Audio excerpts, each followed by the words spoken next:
সুপ্রভাত বন্ধুরা, আজ হলো 11 অক্টোবর 24 আশ্বিন শনিবার। আজকের সকালের বিশেষ বিশেষ খবরগুলি হলো: আবার সুনাই থেকে গ্রেফতার হলেন এক ভুয়ো চিকিৎসক।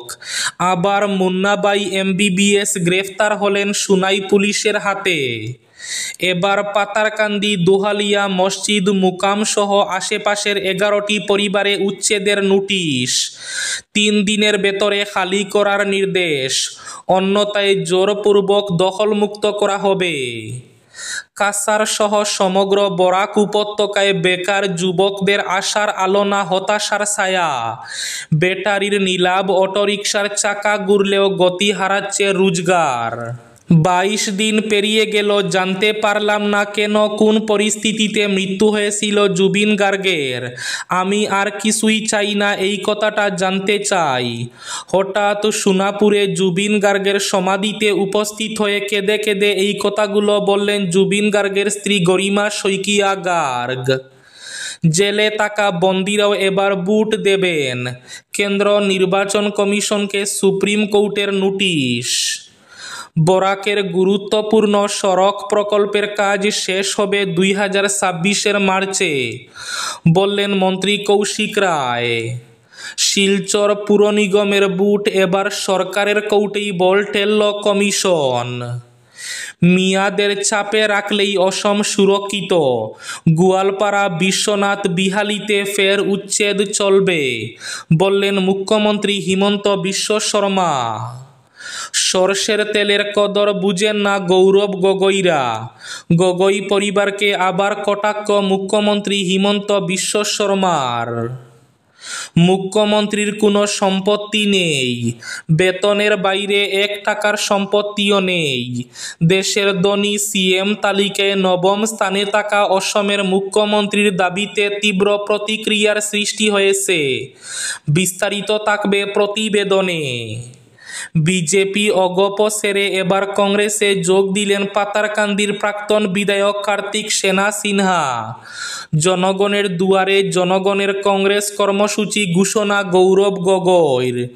কার্তিক সেনার কংগ্রেসে যোগে তপ্ত পাতারকান্দির রাজনীতি। এবং থাকবে আজকের বরাক উপত্যকার 3 জেলার আবহাওয়ার খবর।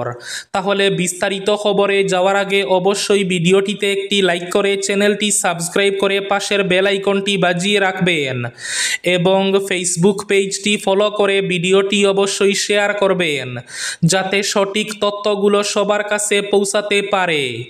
এবার শুনুন আজকের খবরগুলির বিস্তারিত। প্রথম খবর, সুনাই থেকে ফের এক ভুয়ো চিকিৎসককে গ্রেফতার করেছে পুলিশ। এ নিয়ে 1 মাসের মধ্যে 3 ভুয়ো চিকিৎসক সুনাই থেকে গ্রেফতার হলেন। কাবুগঞ্জ কাপ্তানপুরের পর এবার সুনাই শহর থেকে রৌশন আলী নামের মুন্নাবাই এমবিবিএসকে গ্রেফতার করেছে সুনাই পুলিশ। ভুয়ো চিকিৎসকের বিরুদ্ধে কাছাড় পুলিশের অভিযান অব্যাহত। জানা গেছে, শুক্রবার সুনাই মতিনগর রোডের রাঙ্গিরঘাট এলাকার চেম্বার থেকে রৌশন আলীকে আটক করা হয়। আরফাজ মেডিকেল হল নামের এক ফার্মাসিতে ভুয়ো এমবিবিএস ডিগ্রি ব্যবহার করে দীর্ঘদিন ধরে তিনি রোগীদের চিকিৎসা করে আসছিলেন।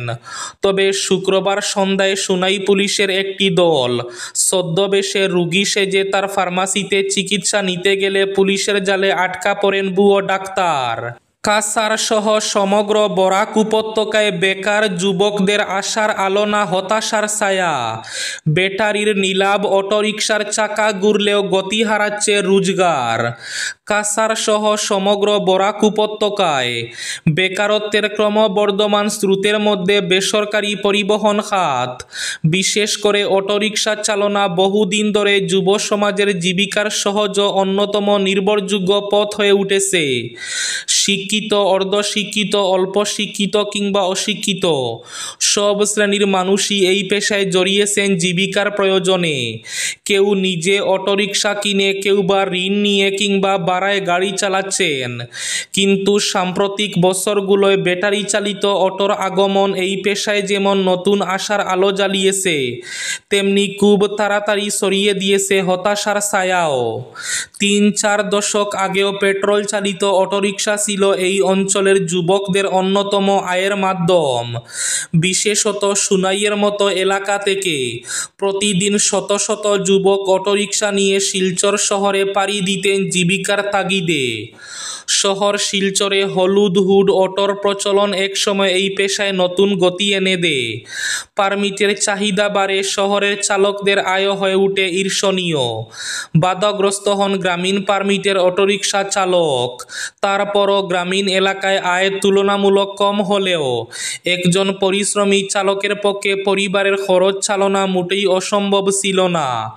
অনেক অভিজ্ঞ চালক এমনকি মাস শেষে ভালো সঞ্চয়ও করতে পারতেন। বলা যায় গ্রাম শহরে মন্দ চলছিল না অটোর বাজার। এদিকে প্রায় ৩ বছর আগে বাজারে আসে ব্যাটারি চালিত অটোরিকশা। এটি পরিচ্ছন্ন, পরিবেশ বান্ধব এবং কম খরচের যান। এই সুবিধার কারণে দ্রুত জনপ্রিয়তা পায় ব্যাটারির অটোরিকশা। কিন্তু সময়ের পরিহাসে আসার সেই আলো এখন অনেকটাই ম্লান। অতিরিক্ত অটোর সংখ্যা বৃদ্ধি এবং তীব্র প্রতিযোগিতার কারণে চালকদের দৈনিক আয় নাটকীয়ভাবে কমে গেছে। মাত্র ৬ থেকে ৮ মাস আগেও যেখানে একজন চালক ১,০০০ থেকে ২,০০০ টাকা পর্যন্ত আয় করতেন, সেখানে বর্তমানে সেই অঙ্ক নেমে এসেছে অর্ধেকে, ৫০০ থেকে ১,০০০-এ। ঋণে অটো কিনে যারা জীবিকা শুরু করেছিলেন তাদের জন্য এখন মাসিক কিস্তি পরিশোধই হয়ে উঠেছে দুর্বিষহ বোঝা। অনেকেই কিস্তি, বিদ্যুৎ বিল, রক্ষণাবেক্ষণ খরচ মিটিয়ে হাতে কিছুই রাখতে পারছেন না। এবার পাতারকান্দি, দোহালিয়া, মসজিদ মুকাম সহ আশেপাশের ১১টি পরিবারে উচ্ছেদের নোটিশ। ৩ দিনের ভেতরে খালি করার নির্দেশ শ্রীভূমি তথা করিমগঞ্জ জেলা আয়ুক্তের, অন্যথায় জোরপূর্বক দখলমুক্ত করা হবে। নোটিশে জানানো হয়েছে, যেহেতু চক্র আধিকারিক পাতারকান্দি এর রিপোর্ট মতে জানা যায় তফসিলের সরকারি ভূমি বিনা অনুমতিতে দখল করা হয়েছে, অতএব আপনাদেরকে আদেশ করা হচ্ছে এই নোটিশ পাওয়া মাত্রই উক্ত ভূমিতে যে ঘর, দরজা, ফসল বেড়া ইত্যাদি করেছেন তা উঠিয়ে নিয়ে উক্ত ভূমির সর্বতভাবে দখল সারিয়ে দিতে হবে। অন্যথায় আইন অনুযায়ী আপনাদেরকে বলপূর্বক উক্ত ভূমির দখল থেকে উচ্ছেদ করা হবে।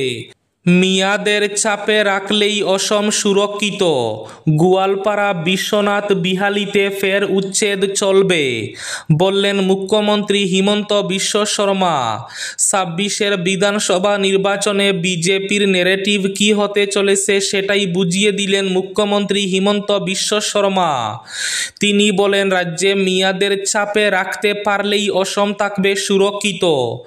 যেভাবে তাদের সংখ্যা বাড়ছে, অচিরেই মিয়ারা অসমের সংখ্যা গুরু হয়ে উঠবে।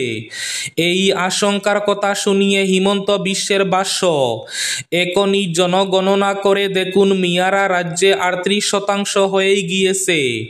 গোয়ালপাড়া, বিশ্বনাথ ও বিহালিতে ফের উচ্ছেদ অভিযান শুরু হবে বলেও শুক্রবার মন্তব্য করেন মুখ্যমন্ত্রী হিমন্ত বিশ্ব শর্মা।